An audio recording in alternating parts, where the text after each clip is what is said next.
c'est Chloé et aujourd'hui on se retrouve pour un haul. J'ai reçu un paquet qui est littéralement plus grand que moi et à l'intérieur se cache un sac de la marque Demelier. Bien évidemment je vais unboxer le sac avec vous, mais avant je vais vous parler un peu de l'histoire de la marque Demelier parce que je sais qu'elle n'est pas encore super connue en France. Demelier, c'est une marque qui a été créée en 2010, mais personnellement je connais la marque que depuis 2-3 ans. J'ai l'impression que c'est vraiment il y a 2 ans qu'elle est arrivée en France et c'est surtout il y a 1 an que l'on a commencé à voir Demelier partout sur les réseaux sociaux parce qu'ils ont fait énormément de marketing d'influence. Ils ont envoyé leur sac à toutes les influenceuses mode les plus tendances du moment. J'avais notamment vu Jodie la petite Frenchie, Marine Oudinot ou Louise HLP avec des sacs Demelier l'an dernier. Et même si à ce moment-là je connaissais déjà la marque de nom, c'est vraiment il y a 1 an que je me suis intéressée à Demelier parce que j'avais l'impression que c'était vraiment la nouvelle marque premium en vogue. Et Demelier, ça m'a aussi beaucoup fait penser à Pollen dans la direction artistique, c'est-à-dire des sacs aux lignes très simples et épurés mais quand même originaux, et aussi dans le fait de faire beaucoup de marketing d'influence et d'envoyer leurs sacs à toutes les influenceuses tendances. Et depuis 1 an, je vous parle assez souvent de Demelier. En plus, entre-temps, il y a un membre de ma famille qui a acheté un sac Demelier, donc j'ai pu voir ce sac évoluer dans le temps et me rendre compte que c'est vraiment de la qualité et que ça vaut sa hype. Et il y a quelques semaines, le responsable des relations presse de Demelier m'a envoyé un message adorable en me disant qu'ils avaient vu que ça faisait un moment que je parlais de la marque et qu'ils seraient ravis de m'offrir un sac pour que je puisse tester. Et forcément, j'ai tout de suite accepté parce que j'adore la marque, que ce soit dans la DA, la communication, et j'ai pu voir le sac de ma tante évoluer dans le temps et je me suis rendu compte que c'était vraiment un cuir de très bonne qualité. Donc pour en revenir à l'histoire de Demelier, c'est une marque qui a été créée dans les années 2010 par Mireia. Mireia, elle est espagnole, elle est née à Barcelone, mais elle vit à Londres depuis plus de 20 ans. C'est pour ça que la marque s'appelle Demelier London et que c'est vraiment une marque anglaise parce que la fondatrice vit à Londres depuis très longtemps. Et Mireia, elle s'y connaît très bien dans la mode parce qu'elle a travaillé chez Bain & Co, qui est un célèbre cabinet de conseil. Et chez Bain, elle a conseillé des clients prestigieux dans la mode comme Burberry ou encore Loewe. Avant de lancer Demelier, Mireia, elle connaissait déjà tous les rouages de ce secteur de la mode et elle savait ce qui fonctionnait. Avec Demelier, Mireia, elle voulait une marque qui symbolise l'ancien et les savoir-faire de la haute maroquinerie, tout en étant très actuelle avec des sacs aux lignes très modernes. Les sacs Demelier, ils sont dessinés et prototypés à Londres. Tous les cuirs viennent de tanneries italiennes et espagnoles. Et c'est là d'où viennent les cuirs de la plupart des marques premium de très bonne qualité comme Longchamp, Atelier Auguste ou encore Pollen. Et tous les sacs sont fabriqués par des artisans en Espagne. Encore un point commun avec Atelier Auguste et Pollen. Chez Demelier, le prix des sacs est entre 400 et 600 euros. Et ça me semble assez cohérent par rapport à la provenance des cuirs, le lieu de fabrication et la qualité du sac. Demelier, c'est vraiment une DNVB. DNVB, ça veut dire Digital Native Vertical Brand. Et les DNVB, ce sont des marques qui se sont construites sur Internet et qui vendent principalement grâce au e-commerce. Aujourd'hui, la marque vend dans plus de 30 pays grâce à sa boutique en ligne. Et désormais, on peut aussi retrouver les sacs Demelier dans plusieurs points de vente en France. Mais j'ai vu des corners Demelier aux Galeries Lafayette, des Champs-Élysées et Haussmann et également au Bon Marché. La marque Demelier, elle est en pleine expansion et selon Fashion Network, ils ont une croissance annuelle à 3 chiffres, ce qui est énorme. Et c'est aussi pour ça que je compare beaucoup Demelier à Pollen parce que Pollen, c'est pareil, c'est une croissance énorme,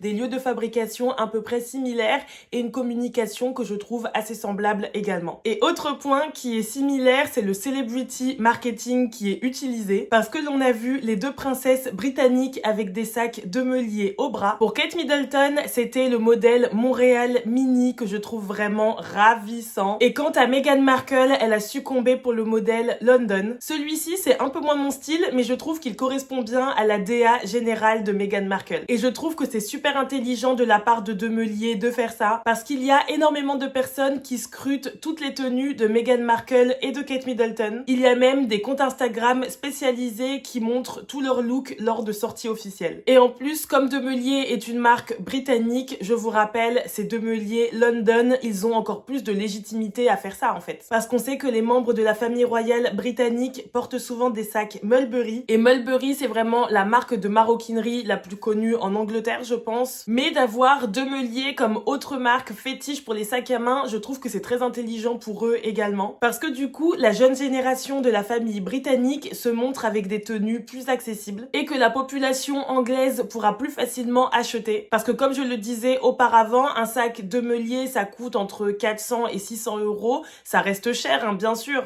mais c'est plus accessible qu'un sac Mulberry qui coûte 2 à 5 000 euros. Donc De Meulier sont très forts en celebrity marketing, mais également en campagne d'influence. Comme je vous disais, en moins d'un an, on a vu toutes les influenceuses françaises porter des sacs De Meulier alors qu'elles n'en ont jamais porté auparavant. Et ils ont également organisé des voyages de presse où des influenceuses mode étaient invitées. J'ai le souvenir d'un voyage presse De Meulier en Grèce où Mimi Aher était conviée. Donc voilà pour ce qui est de l'histoire, des matériaux, de la fabrication et également du marketing de Meulier. Et pour moi qui travaille dans le marketing, dans la mode, je trouve ça super inspirant de voir des marques assez récentes qui se sont imposées si vite sur ce marché qui est ultra concurrentiel. Parce que le marché de la maroquinerie, c'est un peu comme les cosmétiques ou le prêt-à-porter, c'est super concurrentiel. Et de voir des marques qui ont réussi en une dizaine d'années à s'imposer à ce point, c'est super inspirant. Mais comme je vous ai dit au début de la vidéo, la créatrice de Meulier, elle a fait des années de conseils dans l'un des meilleurs cabinets, donc je pense qu'elle sait vraiment ce qu'elle fait. Je ne vais pas vous faire attendre plus longtemps, on va passer à l'unboxing. Et vous pouvez le voir, mais le sac, il est énorme, il ne rentre même pas dans tout le plan. J'ai une petite carte, j'adore l'attention, c'est trop mignon. Dear Chloé, we hope you love your new De Meulier bag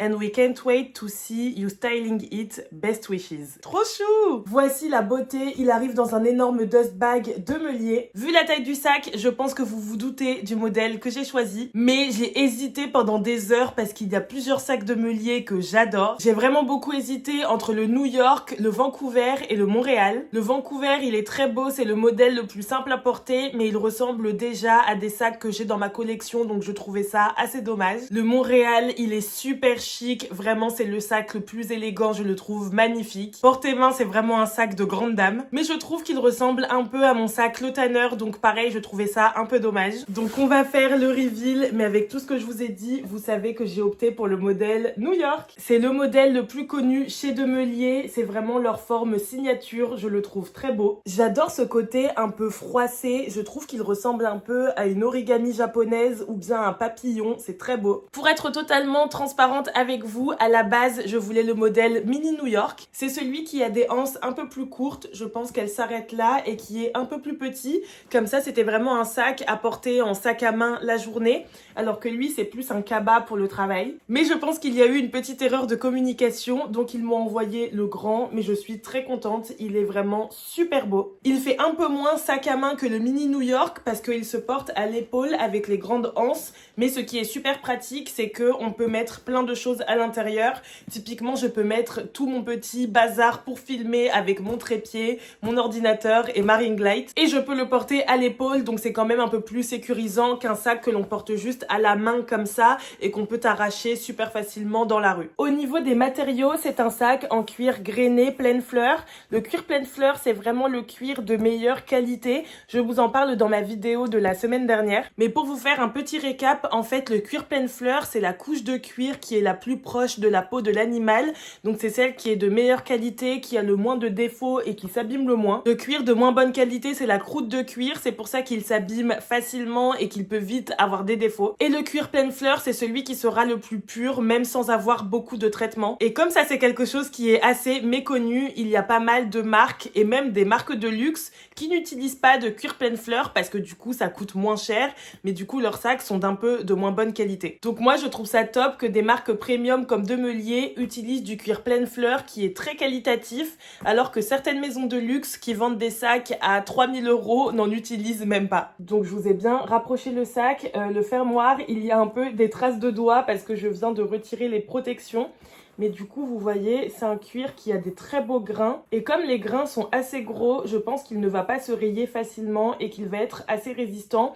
Et je trouve ça assez important pour un sac que l'on utilise tous les jours pour aller au travail. Parce que c'est des sacs qui s'abîment très vite avec les transports en commun, les gens qui vont se frotter à toi dans le métro. Ça peut très vite faire des rayures. Mais là, comme il a des gros grains, je pense qu'il ne va pas se rayer facilement. Là, je fais un peu des petits mouvements avec mes ongles et vous voyez, ça se raye pas. C'est pas non plus de la toile enduite. Mon sac en toile enduite, Vuitton ou Pinel et Pinel, je fais des grosses traces comme ça avec mes doigts. J'ai pas peur parce que je sais que c'est vraiment indestructible. Mais là, ça reste du cuir, hein. C'est pas non plus de la toile enduite.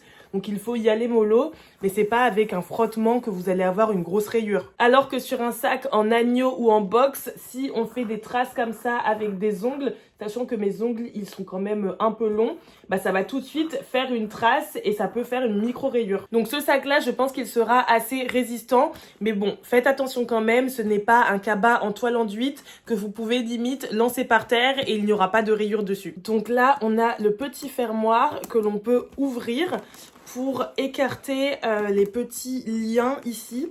Donc j'ai pas trop envie de le faire parce que je pense que je vais avoir du mal à les remettre, je suis un peu maladroite. Et je vais vous montrer l'intérieur du sac qui est assez grand. Il y a un bouton pression principal et sur le côté, il y a aussi des petits boutons pression pour l'ouvrir totalement. Et ça, je trouve ça top parce que du coup, c'est un sac qui est quand même assez sécurisé. Si on ferme toutes les pressions, c'est quasiment impossible de prendre votre ordinateur ou vraiment de mettre la main au fond. Et ça, souvent, c'est ce qui manque sur les cabas. Moi, typiquement, avec mes cabas en toile enduite, je les porte toujours très près de moi parce qu'on peut facilement passer la main. Alors qu'ici, franchement, si on ferme toutes les pressions, je pense que c'est assez sécure et qu'on peut pas forcément te voler tes affaires en glissant ta main à l'intérieur. Donc ce sac, c'est vraiment un cabas immense pour mettre toutes vos affaires. Vous pouvez même l'utiliser en bagage à main à l'aéroport pour partir en week-end parce qu'il est vraiment super grand. Il est doublé en toile et de ce côté-là, vous avez une petite pochette. Et ici, vous avez une pochette zippée. Donc ça, c'est toujours pratique pour mettre ses clés ou bien son passe Navigo, les choses qu'on n'a pas envie de chercher au fond du sac. Et il y a vraiment beaucoup de place à l'intérieur. Ça, je trouve ça vraiment top. Le prix de ce sac, c'est 595 €, donc pratiquement 600 €. Et le New York Midi, qui est un peu plus petit, il coûte 530 €. Donc pour moi, ce sont des prix qui restent assez corrects pour des sacs de cette qualité. C'est du cuir pleine fleur, donc le cuir de meilleure qualité. C'est un sac 100% européen. Le cuir vient de tanneries espagnoles et italiennes et le sac est fabriqué par des artisans en Espagne. Donc oui, 600 €, ça reste très cher pour un sac. Je ne dis pas que c'est donné, ça reste beaucoup d'argent. J'ai le sens des réalités et je m'en rends bien compte. Mais pour une marque, produire son sac en Europe de A à Z, c'est très très cher. Donc forcément, ça se répercute sur le prix. Et sachez qu'il y a des marques de luxe qui vendent leurs sacs 2 ou 3 fois plus cher et qui produisent leurs sacs en Asie. Donc personnellement, je préfère mettre 600 € dans un sac qui est produit proche de chez moi plutôt que 3000 € dans un sac qui est produit en Asie. En tout cas, je ne vais pas quitter mon petit sac de Meulier, je l'adore et vous allez le voir très régulièrement dans des looks sur Instagram. Dites-moi dans les commentaires ce que vous pensez de ce sac et quel est votre sac préféré chez Demeulier. Si tu as aimé cette vidéo, n'hésite pas à mettre un like et à t'abonner à ma chaîne YouTube. Et tu peux me rejoindre sur Instagram et sur TikTok pour plus de contenu mode et luxe. À bientôt pour une nouvelle vidéo YouTube.